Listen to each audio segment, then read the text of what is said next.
If you do this, first-hand experience with corporate negligence on such a grand scale may convince mankind to enact harsh restrictions on human enhancement research. Are you sure this is your choice? So be it then. Freedom. To those who don't have it, it's more valuable than gold. But where should it start and end?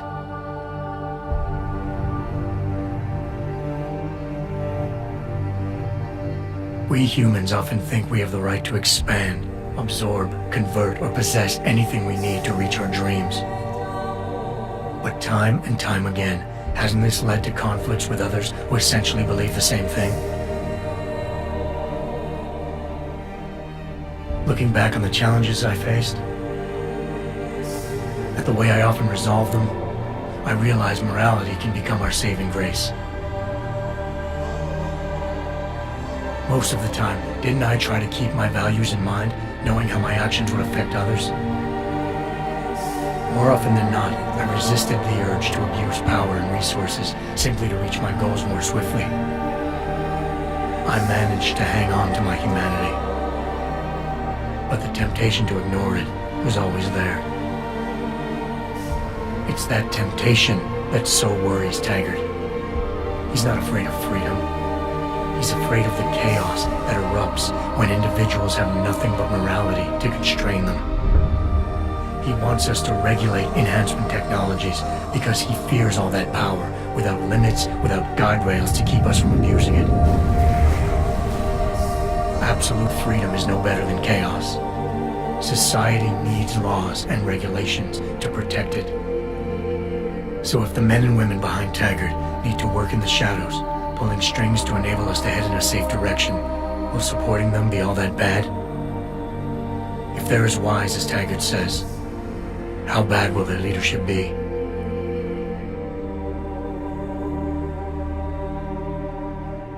I just hope they stand by what they say.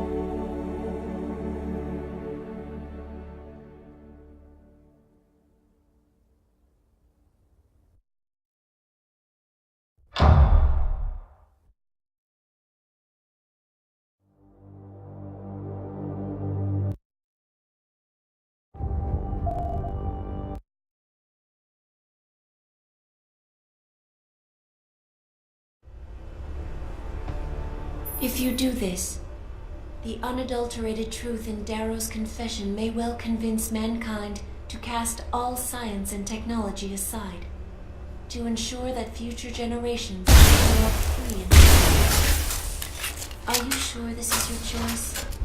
So be it then.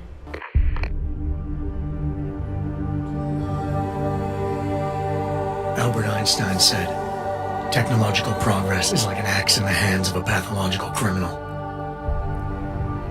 It took me a while, but I finally see his point. How often have we chased the dream of progress only to see it perverted? More often than not, haven't the machines we built to improve life shattered the lives of millions? And now we want to turn that dream on ourselves to fundamentally improve who we are. Experience has shown me how dangerous that can be. How many times in the Call of Duty did I almost fall into the trap of taking shortcuts, abusing my abilities or the resources at hand? I resisted. Barely at times, because I valued human lives and considerations. Can I truly despise others who fall? Technology offers us strength. Strength enables dominance, and dominance paves the way for abuse. Darrow understood this. He knew that using technology to become something more than we are risks losing our ability to love, aspire, or make moral choices. The very things that make us human.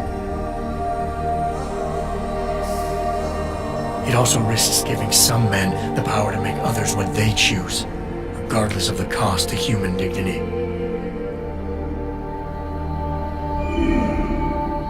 The suffering Darrow inflicted is not the end of the world. It is merely the seed for change. And change never comes without pain.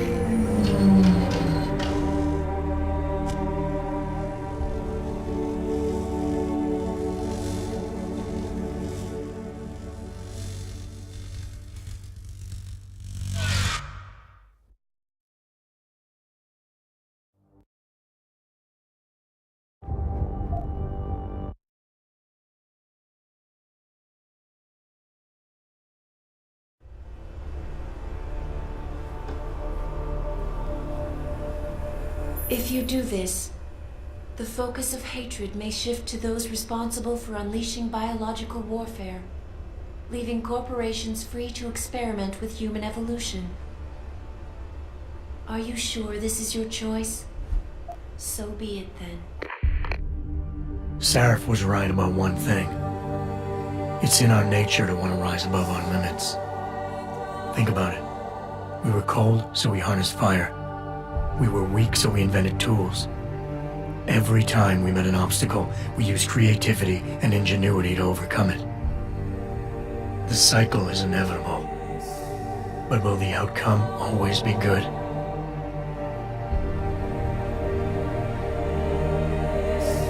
I guess that will depend on how we approach it. These past few months, I was challenged many times. But more often than not, didn't I try to keep morality in mind, knowing that my actions didn't have to harm others? Time and time again, didn't I resist the urge to abuse power and resources simply to achieve my goals more swiftly? In the past, we've had to compensate for weaknesses, finding quick solutions that only benefit a few. But what if we never need to feel weak or morally conflicted again? What if the path Sarif wants us to take enables us to hold on to higher values with more stability? One thing is obvious. For the first time in history, we have a chance to steal fire from the gods. To turn away from it now, to stop pursuing a future in which technology and biology combine, leading to the promise of a singularity, would mean to deny the very essence of who we are. No doubt the road to get there will be bumpy, hurting some people along the way. But won't achieving the dream be worth it?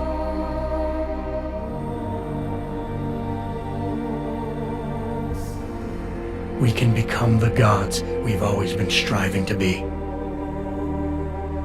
We might as well get good at it.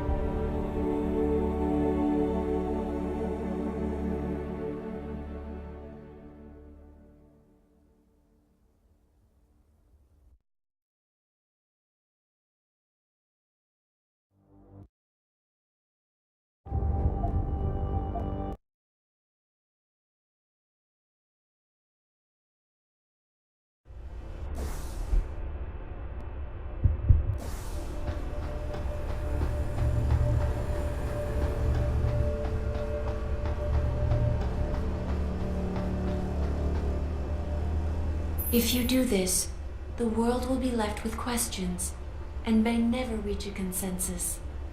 Are you sure this is your choice? We have little time left, Adam. And might I say, it has been a pleasure.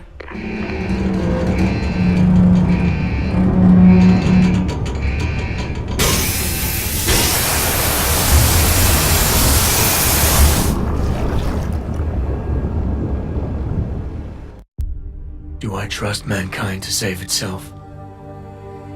That's what Eliza was asking. The truth is, I don't know. After everything I've seen, all the fighting and the chaos around me, I only know what I want to believe. Somehow, human decency will triumph. These past few months, I've faced many life-threatening situations. I could have given up many times, but my need to know the truth, to uncover the secrets that others were hiding, and to survive, forced me to keep on going. Most of the time, I tried to keep my values in mind, knowing my actions did not have to harm others. I held on to my humanity, resisting the urge to abuse power or resources in order to meet my goals. And in the end, I got the job done.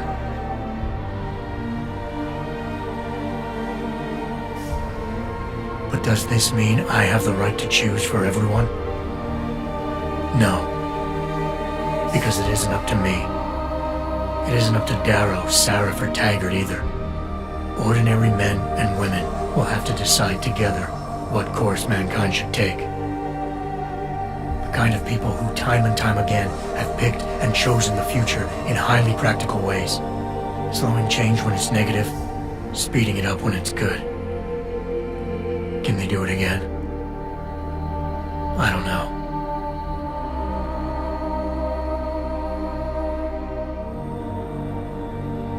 But I do know I'm not about to let anyone in this station, myself included, stand in their way.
You worry too much, Morgan. There's nothing we can't manage given time.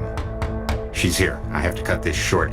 Keep going through the wreckage. Maybe we'll find something we can use for the Morpheus initiative. Come in! Dr. Reed! We're so pleased you decided to join us. Where else could I go? No regrets, my dear. As Ariadne told Theseus before he entered the Minotaur's labyrinth, always forward, never left or right. You'll be very interested in our current project. We're breaking new ground. Yes, the nanite virus chimera is quite intriguing. I'm looking forward to seeing the hybrid project up close, Mr. Page. And so you shall. But please, call me Bob.